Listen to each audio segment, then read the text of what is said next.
Bonjour, c'est le 18 mars 2026 et mon nom est Jean Béliveau et j'ai ceci pour vous au sujet du système de la santé. Est-ce que tu as déjà attendu des heures à l'hôpital et en te demandant pourquoi ça prend autant de temps? Ou, ou pire, est-ce que tu fais partie des milliers de Québécois qui n'ont même pas de médecin de famille? Aujourd'hui, on va parler du système de santé au Québec. Pas pour chialer, mais pour comprendre ce qui se passe vraiment et surtout ce qu'on pourra améliorer. Parce que la réalité, c'est que oui, il y a un problème.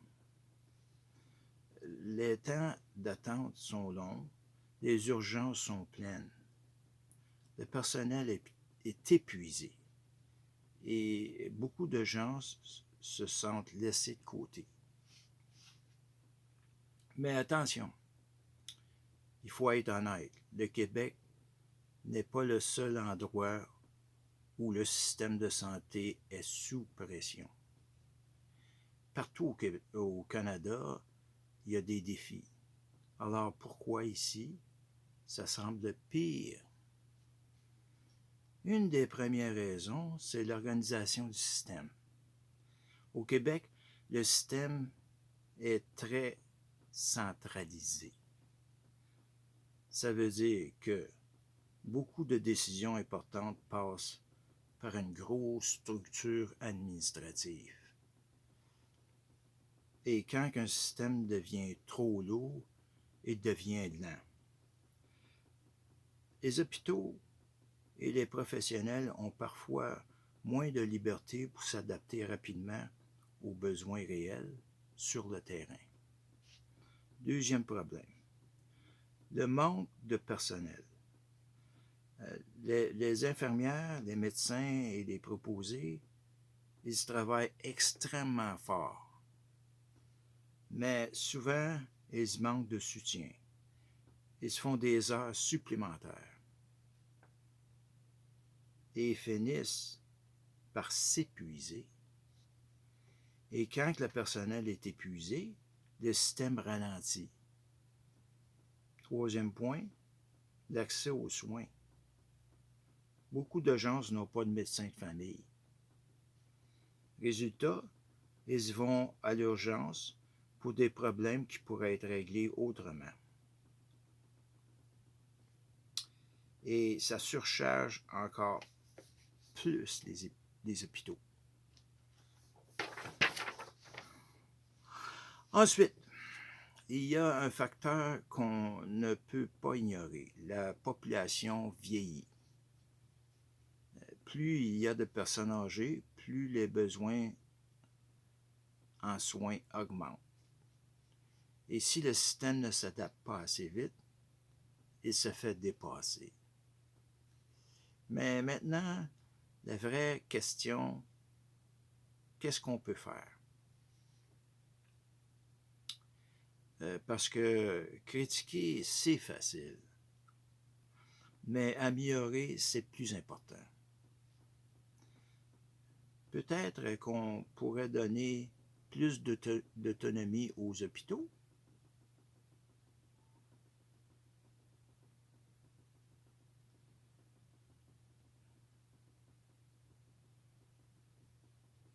Peut-être qu'on pourrait améliorer les conditions de travail pour garder le personnel.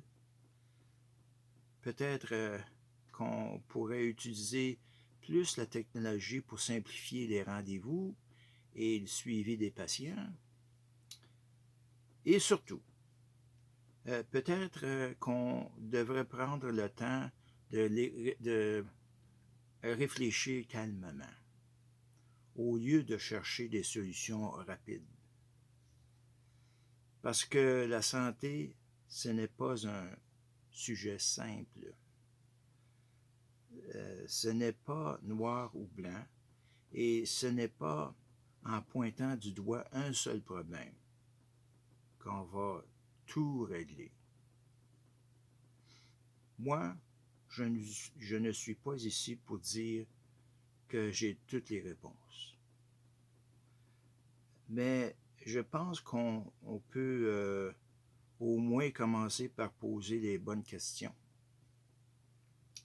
Pourquoi c'est comme ça? Qu'est-ce qui fonctionne? Qu'est-ce qui ne fonctionne pas? Et surtout, comment on peut améliorer ça ensemble? Parce qu'au final, la santé, ça concerne tout le monde. Toi, moi, nos familles. Et peut-être que la première étape, ce n'est pas de juger, mais simplement d'être plus conscient. Et parfois, être prudent dans nos conclusions, c'est déjà une forme d'intelligence. Et merci pour ce soir et bonsoir.